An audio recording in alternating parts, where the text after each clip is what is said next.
Hello everyone, welcome back. So पहले की class में हमने क्या क्या चीज़ें देखी, जैसे कि हमने देखा कि what do you mean by chemical reaction, what are the types of chemical reaction, balancing of chemical reaction देखा हमने। चलो ठीक है, उसमें कुछ डाउट है नहीं होनी चाहिए, अगर हो कुछ तो आप मुझे नीचे ड्रॉप डाउन कमेंट सेक्शन में बोल सकते हैं या फिर आप मुझे मेल कर सकते हो। फर्दर हमने देखा कि टाइप्स ऑफ केमिकल रिएक्शन में हमने दो केमिकल रिएक्शन को कवर किया था। वेरी फर्स्ट हमने कवर किया था कॉम्बिनेशन रिएक्शन, जिसको एडिशन रिएक्शन भी बोला जाता है, और सेकंड हमने कवर किया था डिकम्पोजिशन रिएक्शन।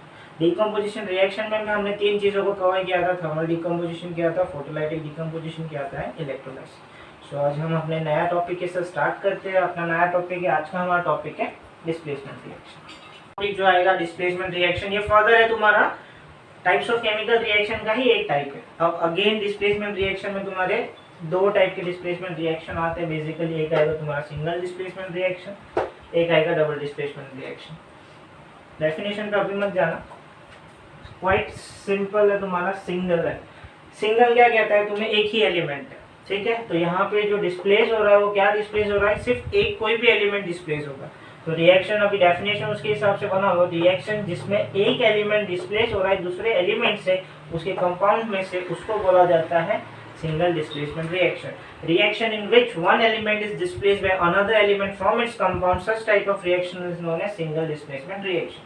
चलो मैंने यहाँ पे जनरल फॉर्म नहीं लिखी, वो तुम्हारे लिए नहीं लिखी, करके हम साथ में मिलकर बनाएंगे जनरल फॉर्म। अब मैंने यहाँ पे single displacement reaction, let's suppose कोई भी एक एलिमेंट ले लिया हमने, एक एलिमेंट हमने क्या ले रहे हैं, ए एज ए एलिमेंट ले रहे हैं, ठीक है। और हम दो कोई भी कंपाउंड लेना है, कंपाउंड में हम ले रहे हैं बी के साथ कैपिटल बी या कैपिटल ए, तुम्हें जो लेना है वो ले लो, जैसे कि ए ही ले लो, बी ले लो, चलो कोई इशू नहीं है। इसको जब हम करेंगे तो ये डिस्प्लेस हो जाना चाहिए, यानी कि ये इसके साथ आ जाना चाहिए। तो यहाँ पे कंपाउंड जो बनेगा वो ए के साथ बी बनेगा, प्लस बी जो होगा वो सोलो बनेगा। तो यानी कि डेफिनेशन के साथ कंपेयर अगर हम करेंगे तो ये आपका एक कंपाउंड था, ये आपका सिंगल एलिमेंट था, ये भी एलिमेंट है, ये भी एलिमेंट। तो ये एलिमेंट जो है वो डिस्प्लेस हो जाता है बाय दिस एलिमेंट। कौन सा रूल लगेगा, ये रूल लगेगा। क्या रूल ये कहता है, इसमें ये रूल ये कहता है कि जो लेस रिएक्टिव एलिमेंट, अब यहाँ पे लेस रिएक्टिव एलिमेंट कौन सा होगा, बी जो एलिमेंट था वो आपको लेस रिएक्टिव एलिमेंट होगा, इसलिए उसने उसकी जगह खुद छोड़ के दूसरे को दे दी। सीधी सी बात है, यहाँ पे क्या चीज़ें होती है, जैसे कि दो फाइट्स हो रही है अगर यहाँ पे, तो जो ज़्यादा पावरफुल होगा वही उसकी जगह लेगा। तो यहाँ पे हम कह रहे हैं कि A is more powerful as compared to B, so A ने बी की पोजिशन ले ली और बी को सोलो रख दिया, ठीक है। तो इसके एग्जांपल्स देख लेते हैं। एग्जांपल की बात करें यहाँ पे तो zinc plus copper sulphate gives zinc sulphate solution plus copper. इसको इसके साथ कंपेयर करो, कंपेयर करने पे क्या मिलेगा, देखो जिंक था वो सोलो है, ये आपका ए कंपाउंड है, प्लस बी जो है आपका कॉपर, Cu आपका है वो बी एलिमेंट है, और बी जो कैपिटल बी है वो CuSO4 है जो कॉम्प्लेक्स कंपाउंड है आपका। सो यहाँ पे कौन ज्यादा पावरफुल है, जिंक ज्यादा पावरफुल है। जिंक ज्यादा पावरफुल है तो जिंक क्या करेगा, कॉपर को उसकी पोजीशन से उठा देगा, उसकी पोजीशन से उठा दिया, और जिंक ने क्या कर दिया, उसकी जगह ले ली, उसने उसकी जगह ले ली। तो यहाँ पे क्या बना है आपका कंपाउंड, जिंक सल्फेट सॉल्यूशन बना रहा है, प्लस Cu को अकेला कर दिया। चलो यहाँ तक कुछ डाउट है, प्रोबेबली नहीं होना चाहिए। नेक्स्ट देखते हैं यहाँ पे Fe plus CuSO4 give FeSO4 plus Cu। चलो फिर iron plus copper sulphate give FeSO4 plus Cu। अब यहाँ पे कौन ज्यादा पावरफुल है, देख के ही पता पड़ रहा है कि किसने किसको डिस्प्लेस किया, किसने किसको डिस्प्लेस किया। क्लियरली विजिबल है कि आयरन ने कॉपर को डिस्प्लेस किया। कैसे डिस्प्लेस किया, यहाँ पे CuSO4 के साथ क्या, SO4 के साथ कॉपर है, लेकिन यहाँ पे SO4 के साथ आयरन है। तो क्लियरली ये बताता है हमें कि यहाँ पे कॉपर डिस्प्लेस हुआ है, और कॉपर किससे डिस्प्लेस हुआ है, कॉपर आयरन से डिस्प्लेस हुआ है। इसलिए इस टाइप के रिएक्शन का क्या कहते हैं अपन, सिंगल डिस्प्लेसमेंट रिएक्शन, जिसमें सिर्फ एक एलिमेंट आपका डिस्प्लेस हो रहा है। वो एलिमेंट क्यों डिस्प्लेस होगा, क्योंकि वो लेस रिएक्टिव एलिमेंट है, और जो दूसरा रिएक्टिव एलिमेंट वो ज्यादा पावरफुल है, तो उसकी जगह को वो टेक ओवर कर लेगा, हैंड ओवर कर लेगा। चलो अब यहाँ पे बैलेंस है या नहीं है वो आप खुद ट्राई करके देखना, मैं आपको बता देता हूँ बैलेंस है। ऑलरेडी ये बैलेंस है वैसे तो, लेकिन अगर आप एक बार पूरा जो फुल मेथड से देखना हो तो फुल मेथड से देखो, या फिर आपको शॉर्ट मेथड से देखना है शॉर्ट मेथड से देखो। टाइप्स ऑफ डिस्प्लेसमेंट में दो थे, सिंगल डिस्प्लेसमेंट क्लियर हो गया। डबल डिस्प्लेसमेंट में देखते, चलो डबल का मतलब अगेन हमें मेरे को बताने की जरूरत नहीं है। डबल मतलब यहाँ पे दो, क्या लिखे, एलिमेंट आयंस, यहाँ पे दो हम बात करेंगे आयंस की, ठीक है। सिंगल डिस्प्लेसमेंट में याद रखो एलिमेंट डिस्प्लेस हो रहे हैं, लेकिन यहाँ पे हम बात करेंगे आयंस की। सो वेरी इंपॉर्टेंट, आयंस क्या होते हैं, कैटायन एंड एनायन। कैटायन क्या होता है, एनायन क्या होता है। पॉजिटिव चार्ज होगा और नेगेटिव आयन होगा। जैसे कि NaCl को ब्रेक करोगे आप तो दो सेक्शन में ब्रेक होगा, एक Na पॉजिटिव होता है, एक Cl नेगेटिव ना, तो ये बहुत तुम्हारे आयन्स है। ठीक है, फॉर एग्जांपल लेता हूँ H2 जो जब ब्रेक करेंगे तो H पॉजिटिव बनेगा और OH नेगेटिव बनेगा, ये सब तुम्हारे आयन्स है। तो इस तरह के जो डिस्प्लेस हो रहा है, आयन्स अगर डिस्प्लेस होता है तुम्हारे किसी भी केमिकल रिएक्शन से, तो वो जो रिएक्शन है उस रिएक्शन को बोला जाता है डबल डिस्प्लेसमेंट। और याद रखो दो आयन्स डिस्प्लेस होने चाहिए।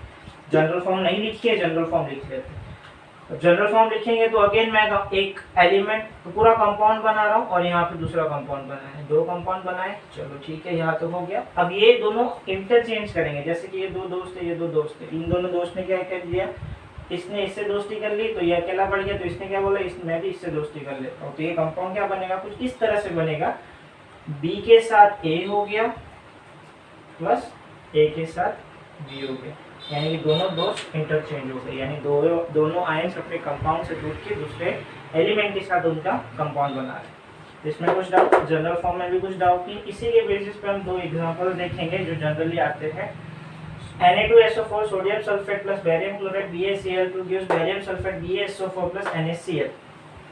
अगेन Na2SO4 देखा जाए तो यहाँ पे क्या कौन है आयन, यहाँ पे एक आयन तो तुम्हारा Na है, सोडियम है एक आयन, और दूसरा आयन क्या है तुम्हारा, बैरियम है, Ba।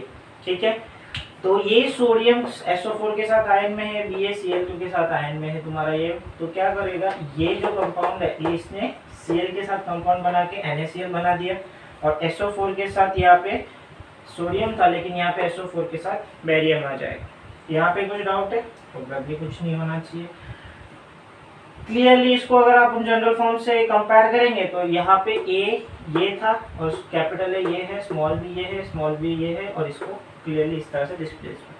चलो यहाँ पे ये साइन काफी इंपॉर्टेंट है। अगर रिएक्शन में अगर आपको कहीं पे ये साइन दिखने को मिल जाए, दैट मीन्स कि वो रिएक्शन प्रेसिपिटेट रिएक्शन हो रहा है। ये साइन बताता है पीपीटी की, जो हम जनरली इनसॉल्युबल होता है सब्सटेंस के, इनसॉल्युबल होता है किसी भी सॉल्यूशन के अंदर। ठीक है, तो इनसॉल्युबल होता है, इसीलिए इसको हम पीपीटी बोलते हैं, प्रेसिपिटेट बोलते हैं। यहाँ पे जो हमें बैरियम सल्फेट मिलेगा वो व्हाइट प्रेसिपिटेट होगा, जो बॉटम पे आपको जो मिलेगा वो व्हाइट प्रेसिपिटेट जैसा दिखेगा आपको। सेकंड रिएक्शन देख लेते हैं, AgNO3 plus sodium bromide, silver nitride plus sodium bromide gives silver bromide plus sodium nitride. चलो ठीक है, सारे फॉर्म्स लिखे हैं मैंने, एक्वास है तो एक्वास, यहाँ पे भी ये सारे एक्वास ही है, यहाँ पे भी ये एक्वास नेचर ही है, यहाँ पे मैंने नहीं लिख रखा है लेकिन वो एक्वास ही है।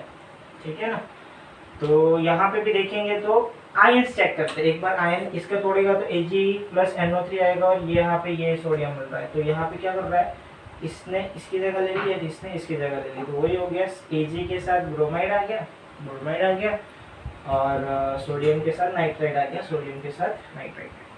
ठीक है, यहाँ पे भी जो पीपीटी बन रहा है वो प्रेसिपिटेट कौन सा बनेगा, सिल्वर ब्रोमाइड जो प्रेसिपिटेट के फॉर्म में निकलेगा आपको, जो कि तुम्हारा येलो पीपीटी मिलेगा। ये काफ़ी क्वेश्चंस पूछते तो नहीं कि यहाँ पे जो प्रेसिपिटेट है वो प्रेसिपिटेट किस फॉर्म में मिलेगा, तो उसके लिए हमें ये सारी रिएक्शंस लर्न होनी चाहिए, और ये इसी फॉर्म में मिलेगा।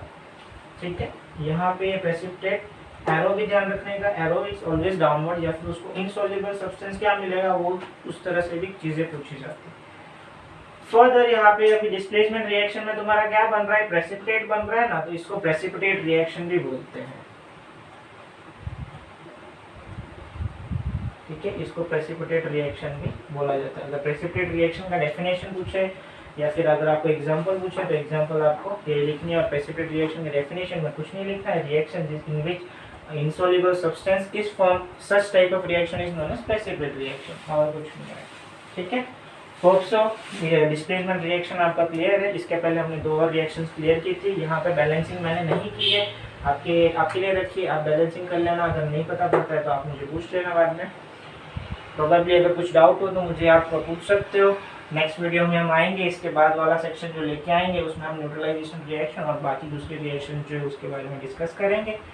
प्रोबेबली डिस्प्लेसमेंट पूरा क्लियर हो गया होगा। यही इक्वेशन ज़्यादातर हमें डेफिनेशन पूछते हैं, एग्जांपल पूछते हैं, और क्या क्या फॉर्मेशन हो रहा है, कैसे हो रहा है, कौन किसको डिस्प्लेस कर रहा है, विच एलिमेंट डिस्प्लेस हो रहा है, कौन सा आयन हुआ, वो सारी चीज़ें पूछी जाती है। So thank you for watching, keep subscribing, और कुछ डाउट हो तो मुझे पूछ लेना। Thank you.